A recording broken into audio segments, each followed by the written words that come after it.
Uso kapunuan sa Bagras nga matud pa kapin gatos na katuig ang nadiskubrihan sa Tupi, South Cotabato. Busa nakatakda kining ideklara sa sangguniang bayan isip heritage tree. Mao kini ang punuan sa Bagras nga nadiskubrihan sa Barangay Upper Linan, Tupi, South Cotabato.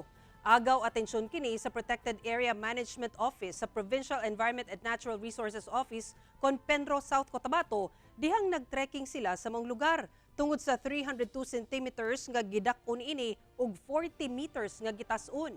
Sumala sa technical inspection team, anaa sa gatos o 200 katuig na ang maumpunuan sa Bagras.